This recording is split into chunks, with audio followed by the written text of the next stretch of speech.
Hello దోస్తుల్, welcome to my channel. ఒక్కసారి try చేసి చూద్దాం. అందరు ఎలా ఉన్నారండి? బాగున్నారా? నేను కూడా చాలా బాగున్నానండి. అయితే ఇవాల్టి రెసిపీలోకి వెళ్ళిపోదాము. ఇవాళ అయితే నేను మీకు దొండకాయ క్రిస్పీ ఫ్రై ఎలా తయారు చేసుకోవాలో చూపించబోతున్నాను. అంటే ఇది క్యాటరింగ్ స్టైల్ లాగా అనమాట. చాలా టేస్టీగా ఉంటుందండి. పప్పుచారులోకి, పప్పుల్లోకి, సాంబార్, రసం ఇలా ఎలాంటి వాటిలోకైనా కూడా చాలా బాగుంటుంది. ఒక్కసారి తయారీ విధానం ఏంటి, కావాల్సిన పదార్థాలు ఏంటి చూసేద్దాము.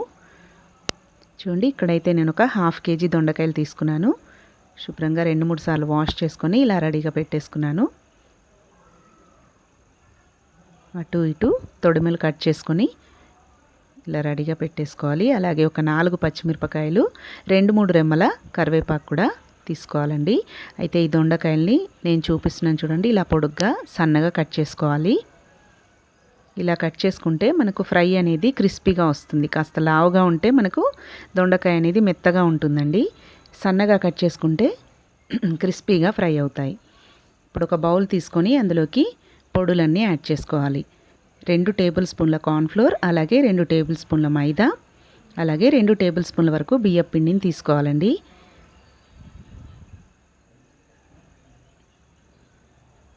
మీరు తీసుకునే క్వాంటిటీని బట్టి ఈ మెజర్మెంట్స్ అనేవి పెంచుకోవచ్చు లేదా తగ్గించుకోవచ్చు.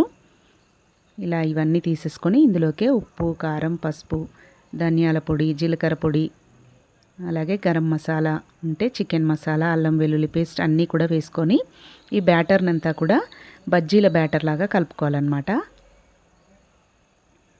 చూడండి, ఇక్కడైతే నేను 1 టేబుల్ స్పూన్ వరకు కారం, అలాగే 1 టీ స్పూన్ ధనియాల పొడి, పావు టీ స్పూన్ పసుపు, అలాగే 1 టీ స్పూన్ ఉప్పు, హాఫ్ టీ స్పూన్ జీలకర్ర పొడి,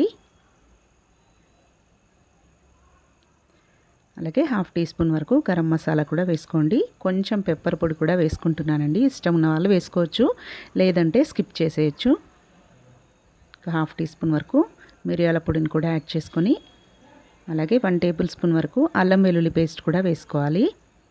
ఉప్పు కారాలు మీ టేస్ట్కి తగ్గట్టుగా యాడ్ చేసుకొని ఈ బ్యాటర్ని అంతా కూడా ముందుగా ఈ పొడులన్నీ అయితే ఇలా బాగా కలిసేలాగా కలిపేసుకోవాలి. ఇలా ఒక విస్కర్తో కలుపుకుంటే ఏంటంటే మనకు పొళ్ళన్నీ బాగా కలిసిపోతాయి. చూడండి, ఇలా అంతా బాగా కలిపేసుకున్న తర్వాత ఉంటే కనుక మీ దగ్గర చికెన్ 65 మసాలా కానీ, చికెన్ మసాలా కానీ ఉంటే ఒక 1 టీ స్పూన్ వరకు అది కూడా యాడ్ చేసుకోండి. టేస్ట్ అనేది బాగా ఉంటుంది. చూడండి, ఇలా కొన్ని వాటర్ యాడ్ చేసుకుంటూ బజ్జీల బ్యాటర్ లాగా కలుపుకోవాలండి.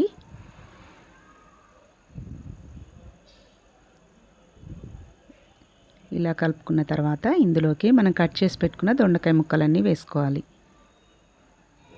ఈ దొండకాయ ముక్కలకు ఈ బ్యాటర్ అంతా కూడా బాగా పట్టుకునే విధంగా కిందికి మీదికి అంతా బాగా కలిపేసుకోవాలి.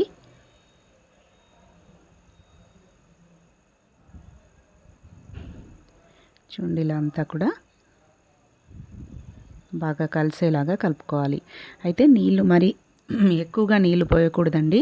ఎక్కువ నీళ్ళు వేస్తే మనకు ఆయిల్ అనేది బాగా పీల్చుకొని ముక్కలు అనేవి మెత్తగా వస్తాయన్నమాట మనం ఫ్రై చేసిన తర్వాత. అందుకే నీళ్ళు జాగ్రత్తగా చూసుకుంటూ పోసుకోవాలి. చూడండి, ఇలా అంతా బాగా కలిపేసుకొని ఇప్పుడు ఫ్రై కోసం వేడి నూనెను స్టవ్ మీద పెట్టేసుకోవాలి. ఒక కడాయిలోకి ఆయిల్ వేసుకొని ఇలా స్టవ్ మీద పెట్టేసుకున్న తర్వాత నూనె కాస్త కాగిన తర్వాత ఇందులోకి మనం కలిపి పెట్టుకున్న దొండకాయలన్నీ ఇలా వేసుకోవాలి. చాలా టేస్టీగా ఉంటుందండి. పిల్లలైతే చాలా ఇష్టంగా తింటారు.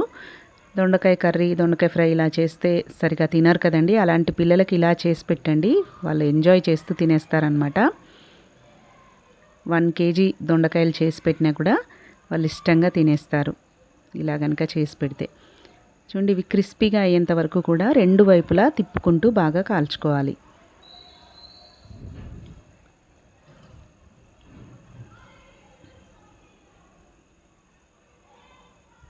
స్టవ్ని మీడియం ఫ్లేమ్లో పెట్టుకొని ఇలా బాగా కలుపుకుంటూ క్రిస్పీగా అయ్యేంత వరకు ఫ్రై చేసుకొని తర్వాత ఒక టిష్యూ ఉన్న ప్లేట్లోకి తీసుకున్నారంటే ఆయిల్ అంతా, ఎక్సెస్ ఆయిల్ అంతా కూడా పీల్చేసుకుంటుంది టిష్యూ పేపర్ అంతా.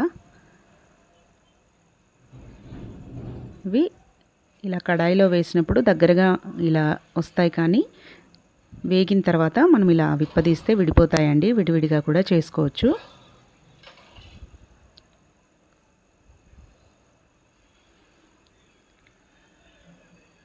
చూడండి, ఇలా ఎర్రగా ఫ్రై అయిన తర్వాత ఒక ప్లేట్లో టిష్యూ పేపర్ వేసుకొని ఇందులోకి తీసుకున్నారంటే మళ్ళీ ఇంకొక వేసేటప్పుడు మళ్ళీ ఒకసారి ఈ బ్యాటర్ అంతా కూడా బాగా కలిపేసుకొని మళ్ళీ ఇలాగే విడివిడిగా వేసుకొని ఫ్రై చేసుకున్నారంటే టేస్టీ దొండకాయ క్రిస్పీ ఫ్రై అయితే రెడీ అయిపోతుందండి. ఫ్రై అయిందో లేదో ఎలా తెలియాలి అంటే మనము ఫ్రై కలుపుతున్నప్పుడే మనకు అవి క్రిస్పీగా తగులుతూ ఉంటాయండి, కరకరలాడుతూ ఉంటాయి. అలా మనకు తెలిసిపోతాయి బాగా వేగాయో లేదో. చూడండి, అలాగే కలర్ కూడా ఇలా చేంజ్ అవుతుందన్నమాట. ఈ కలర్లోకి వచ్చేసాయి అంటే మనకు బాగా ఫ్రై అయినట్టే. ఇప్పుడు చివరిగా నేనైతే ఇక్కడ ఒక 15-20 వరకు కాజులను తీసుకున్నానండి. ఇష్టం ఉన్న వాళ్ళు వేసుకోవచ్చు, లేదంటే ఈ కాజు ప్లేస్లో మీరు పల్లీలను కూడా యాడ్ చేసుకోవచ్చండి. అలాగే మనం తీసుకున్న పచ్చిమిర్చి ఇలా పొడవుగా చీల్చుకొని వేసుకోవాలి. కరివేపాకు కూడా యాడ్ చేసుకొని అన్నీ కూడా ఎర్రగా అయ్యేంత వరకు ఫ్రై చేసుకొని మనం ఏదైతే దొండకాయలు వేసుకున్నామో దాంట్లోకే వేసుకున్నారంటే చూడండి ఎంత కలర్ఫుల్గా కనిపిస్తున్నాయో. మధ్యలో ఈ కాజు తింటూ అలాగే ఈ దొండకాయ తిన్నామంటే అసలు టేస్ట్ అయితే ఇంకా అద్భుతం అండి. మనము వట్టివే కూడా తినేస్తాము. అసలు పప్పుచారు అన్నంలో కాకుండా వట్టిగా పకోడీలా కూడా తినేసేయచ్చు అనమాట. అంత బాగుంటుంది, నిజంగా చెప్తున్నాను. మీరు కూడా తప్పకుండా ఈ స్టైల్లో తయారు చేసుకోండి, మీకు కూడా ఖచ్చితంగా నచ్చుతుంది. పిల్లలైతే చాలా బాగా ఇష్టంగా తింటారండి. ఈవినింగ్ టైమ్స్లో కూడా వాళ్ళకి ఇలా చేసి పెట్టారంటే ఇష్టంగా తినేస్తారు, ఏదో స్నాక్ లాగా. మీరు కూడా ట్రై చేసి ఎలా వచ్చిందో కామెంట్స్లో తెలియజేయండి. Thanks for watching. Please subscribe to my channel. Thank you.